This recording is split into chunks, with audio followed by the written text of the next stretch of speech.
Tu n'es pas une victime des sites de paris sportifs et de poker en ligne et dans cette vidéo, je vais te montrer pourquoi c'est la bonne attitude et la bonne posture à avoir pour t'aider à sortir de cette addiction. Mais tout d'abord, je vais te montrer que évidemment, l'être humain a une habitude et un besoin naturel de croire que ce n'est pas de sa faute quand quelque chose de grave arrive. Soit pour ne pas culpabiliser, parce que c'est un mécanisme surtout euh, en France où on a une culture judéo-chrétienne de la culpabilité, de la honte, et quand il y a quelque chose de grave, c'est péché, c'est mal. Et donc du coup, on culpabilise, et pour ne pas culpabiliser, on a un mécanisme euh, qui nous fait un mécanisme qui nous amène en fait à croire que ce n'est pas de notre faute, et souvent on va remettre soit la faute sur les autres, soit la faute sur les éléments extérieurs, des éléments qu'on ne peut pas contrôler. Et c'est évidemment ce qui se passe quand on est pris dans une addiction. Au lieu de voir que le problème vient de nous, que le problème peut être réglé par nous, on va plutôt mettre ça sur la faute des autres, soit le groupe d'amis, on se dit ouais mais tout le monde joue, donc moi je joue et j'arrive pas à m'en sortir parce que les autres ne s'en sortent pas, parce que tout le monde joue, du coup je suis pris dans ce mécanisme-là et j'arrive pas à m'en sortir.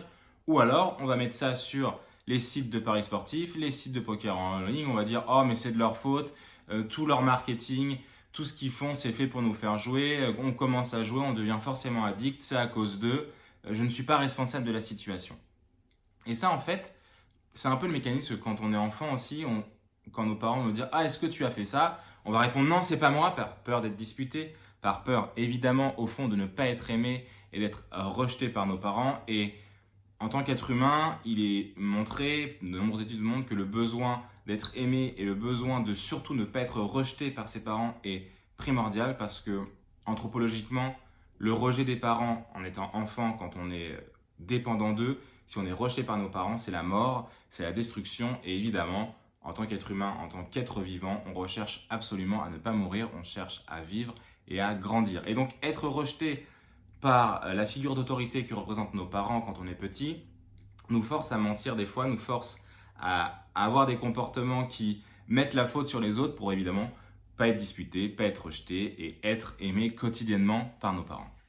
Et ce mécanisme-là, quand il est enfant, il est bon, tu vois, enfin il est bon, il est naturel, il est inconscient et au final, voilà, on n'est que des enfants à ce moment-là. Mais maintenant, en tant qu'adulte, en fait, si ce mécanisme-là, on continue à le reproduire par évidemment peur d'être rejeté, peur d'être critiqué, peur de ne pas être aimé, et au fond, on croit que si toutes ces choses-là se passent, on ne va pas être aimé, on va mourir du coup, c'est continuer à faire parler l'enfant en nous à des endroits et à des moments où justement c'était plus l'enfant qui doit agir, c'est l'adulte, l'homme ou la femme responsable. Le petit garçon, la petite fille de l'époque, elle faisait ça et elle avait raison, il avait raison de faire ça, mais aujourd'hui, l'homme que tu es, la femme que tu es, doit prendre ses responsabilités pour justement avancer. Ton petit garçon intérieur, ta petite fille intérieure, tu le nommes comme tu veux, va agir dans d'autres endroits, d'autres moments, ta créativité, ton jeu par rapport à des choses bonnes pour toi. Là, c'est à ces moments-là où quand tu fais des blagues, ou quand tu rigoles avec des amis,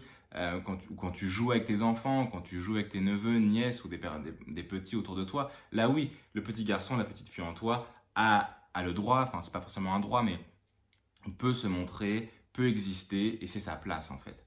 Par contre, au moment où tu dois arrêter, au moment où tu dois rationaliser les choses, au moment où tu dois mettre des actions en place et être un homme et une femme responsable de ta vie et responsable de tes actes, le petit garçon et la petite fille, elle n'a pas à agir dans ces situations-là. Et c'est ce que tu dois faire en fait en devenant responsable. Si tu continues à être victime de la situation, oh c'est pas de ma faute, c'est à cause des sites de Paris, c'est à cause des copains, c'est à cause de machin, c'est à cause de parce que la terre elle est ronde, nanani nanana, tu vas trouver toutes les excuses du monde pour te faire croire à toi et faire croire aux autres que ce n'est pas de ta faute. Et en fait, en utilisant ce mécanisme que tu penses être un mécanisme de protection au départ, c'est un mécanisme qui va te conforter dans ton jeu, te conforter dans ton addiction, et évidemment, tu ne parviendras pas à t'en sortir.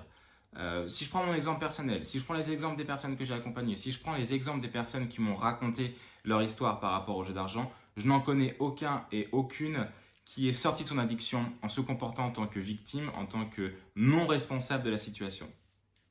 Le but du jeu en se sentant responsable, c'est évidemment de s'en sortir. Et évidemment, ce n'est pas de culpabiliser, de se rejeter la faute systématiquement. Non, être responsable, c'est être capable d'agir et de poser des actions pour justement s'en sortir.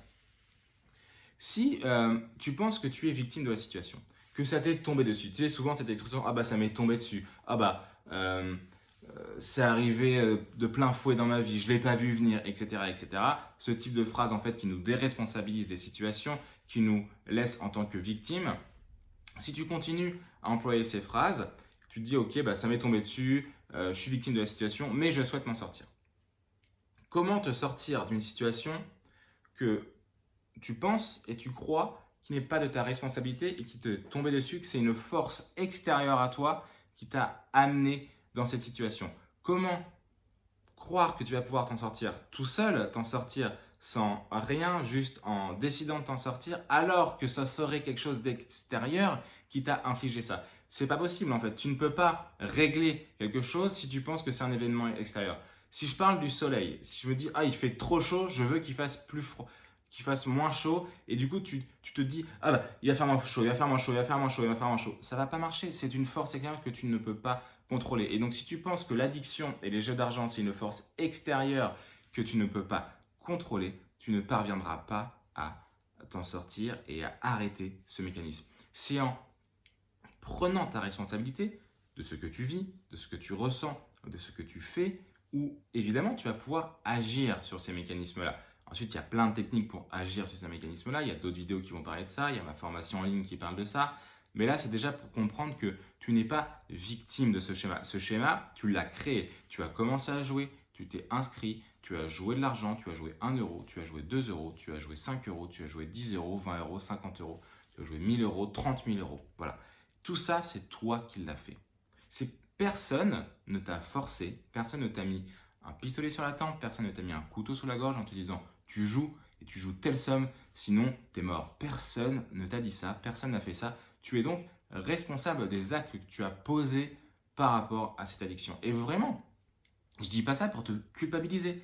En aucun cas, justement, prendre sa responsabilité, c'est un acte de bravoure, c'est un acte de courage, un acte de sagesse. Et pour changer quelque chose, pour agir dans des moments difficiles pour toi, tu as besoin de sagesse. Donc la sagesse, c'est comprendre ce qui se passe. Et le courage, c'est tout simplement oser faire ce que tu n'as encore jamais fait et ce qui te fait peur. Tu as besoin de sagesse, tu as besoin de courage pour t'en sortir. Et ça, tu n'auras pas de sagesse, tu n'auras pas de courage si tu ne sens pas responsable par rapport à la situation que tu vis. Après, il y a plein de solutions, il y a plein de techniques, il y a plein de choses à faire. C'est le début, c'est la base. Mais si tu n'as pas cette base, ça va s'écrouler. Et le pire en plus, c'est que quand on est dans cette situation où on se comporte en tant que victime par rapport au jeu, on peut s'en sortir pendant quelques temps, quelques semaines, quelques mois. Mais à un moment donné, vu que la force extérieure va revenir, de manière subtile ou de manière vraiment très forte, et évidemment que tu vas une nouvelle fois subir et une nouvelle fois tomber dans les griffes de cette force extérieure parce que justement, tu te considères comme victime et irresponsable de ce qui se passe autour de toi, donc tu ne peux pas agir dessus. Donc si tu ne peux pas agir dessus, tu subis. Et moi, ce que je veux, c'est que tu arrêtes de subir par rapport au site de paris et au site de poker en ligne. Ils font juste leur métier. Morale, éthique, on s'en fout, c'est pas la question. Ils te proposent juste de miser pour avoir plus d'émotions par rapport à un match et toi, tu penses qu'ils sont entièrement responsables de ce que tu vis actuellement et que à cause d'eux, à cause de leur mécanisme, à cause de leur… Évidemment, leur neuromarketing est hyper fort. Évidemment qu'ils font tout pour que tu joues toujours plus. C'est leur boulot, c'est comme ça qu'ils gagnent leur vie. Éthique ou pas, peu importe. Le tabac, c'est pareil. L'alcool, c'est pareil. Les jeux vidéo, c'est pareil. Ils font tout pour que tu payes plus, pour que tu consommes plus. C'est simplement un business. Quand tu achètes des vêtements, quand tu vas au cinéma, quand tu achètes à manger, tout est fait pour que tu consommes plus, que tu achètes plus. C'est comme ça, on est dans une société de consommation, on est dans une société capitaliste. Le but du jeu, ce n'est pas de reprocher tout ça. Le but du jeu, c'est comment moi, en tant que personne et individu, je peux agir par rapport à ça. Et c'est évidemment retrouver du pouvoir par rapport à ça, retrouver de l'action et évidemment être responsable. Franchement, tu ne pourras pas, et c'est pas pour te rendre défaitiste par rapport à ça, mais tu ne pourras pas t'en sortir si tu ne te considères pas responsable de ce que tu vis. Alors oui, ça fait mal à l'ego. Oui, tu te dis, mais non, mais moi, c'est pas de ma faute, ça aurait été moi le responsable, je l'aurais jamais fait, etc. Ça, c'est juste ton ego qui parle et ta protection en fait naturelle, parce que si tu te sens responsable, tu vas penser que c'est de ta faute, etc. Mais c'est pas un lien de faute et de culpabilité. Deviens l'homme que tu souhaites être, deviens la femme que tu souhaites être. Le petit garçon, la petite fille, il y a plein d'endroits pour la faire jouer, il y a plein d'endroits pour la faire, pour la respecter, pour l'entendre, pour l'écouter. L'homme que tu es, la femme que tu es, elle doit poser des actes, elle doit se sentir responsable de ce que tu es. Le petit garçon, la petite fille, il ne va pas se sentir responsable. Lui, il fait, il agit, il n'est jamais responsable parce que c'est un petit garçon, une petite fille. Toi, tu es un homme, tu es une femme, tu es adulte. De toute façon, si tu es addict aux jeux d'argent, normalement, tu es forcément majeur. Mais même si tu es en fin d'adolescence, tu deviens responsable de ce que tu es dans un âge de raison, dans un âge de compréhension. Et donc, tu peux devenir et tu seras responsable de ce que tu vis et de ce que tu es. Arrête d'être une putain de victime par rapport aux jeux d'argent. C'est pas comme ça que tu vas t'en sortir. Fais-moi confiance. Je suis resté dans un schéma victimaire par rapport aux jeux d'argent. Genre, c'est horrible, ils me manipulent, à cause d'eux, je suis ruiné, je vais jamais m'en sortir, ça devrait être interdit. Vraiment, j'avais ce discours-là. Pour moi, c'était vraiment à cause d'eux que tout ça se passait. Mais merde, c'est juste, ils te proposent quelque chose. C'est à toi de dire oui ou non. Si tu dis oui, tu sais dans quoi tu t'engages et tu sais que c'est quelque chose qui peut devenir addictif. C'est possible, évidemment. On va toujours croire par sentiment de supériorité que nous, individus supérieurs à la moyenne, on ne va pas tomber dans l'addiction. Mais c'est le cas. Toi, tu es tombé dans l'addiction par rapport à ça. Il y en a qui tombent dans l'addiction par rapport à la cigarette. Comme il y en a qui jouent une fois et ça va rien leur faire. Ils vont plus jamais rejouer ou de temps en temps, basta. Parce qu'ils n'ont pas le virus, ils n'ont pas le truc en eux, ils n'ont pas ce besoin de jouer. En tout cas, ils ne mettent pas de besoin en lien avec ça. Mais par contre, ils vont fumer une cigarette et toute leur vie, ils vont fumer, tu vois. Parce qu'ils auront eu cette première cigarette, ça aura déclenché quelque chose en eux. Et à partir de là, ils seront addicts à la cigarette. Toi, ça fait ça avec le jeu. Peut-être que ça fait ça avec d'autres choses. Mais en tout cas, là, on parle du jeu d'argent. Et c'est comme ça. Et c'est pas grave d'avoir ce petit vice, cette chose. Et tu es pas supérieur, inférieur par rapport à un autre individu à cause de ça ou grâce à ça. Non, tu es juste différent avec chacun ses défauts, chacun ses qualités. Toi, tu as ce vice. Prends-en la responsabilité, agis par rapport à ça. Vraiment, deviens responsable de tes actes et de ce que tu fais pour t'en sortir. Reste pas dans ton schéma de victime, c'est tout ce que je peux te conseiller dans cette vidéo et c'est vraiment, mais vraiment important pour moi. Sincèrement, mais toutes les personnes que j'ai accompagnées, toutes les personnes que j'ai écoutées qui s'en sont vraiment sorties, hein, vraiment, tout le monde a ce schéma de responsabilité, d'embrasser ses problèmes, d'embrasser la difficulté, de la prendre à bras le corps et d'avancer avec ça en étant responsable de ce que tu vis, de ce que tu agis au quotidien. Si tu veux aller plus loin par rapport justement à ce sentiment de responsabilité et l'action par rapport à ça, je te propose une formation en ligne payante, évidemment, où tu vas trouver énormément de vidéos t'expliquant ce type de schémas mentaux avec plein d'exercices à réaliser. Si tu souhaites en savoir plus, tu peux cliquer sur le lien dans la barre d'infos pour aller sur la page qui t'expliquera ce qui se passe dans cette formation en ligne en détail et de voir si ça te convient ou non. Évidemment, tu fais ce que tu veux, tu fais ce que tu souhaites. Mais moi, quand j'ai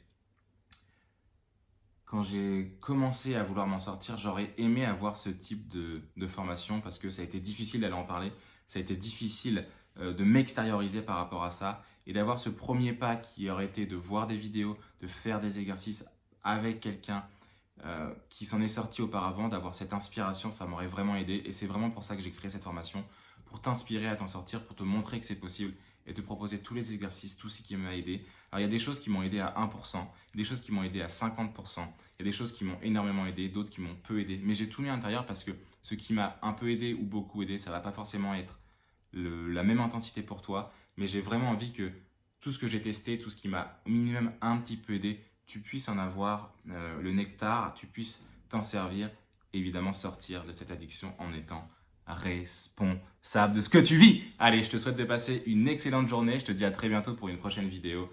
Salut l'ami.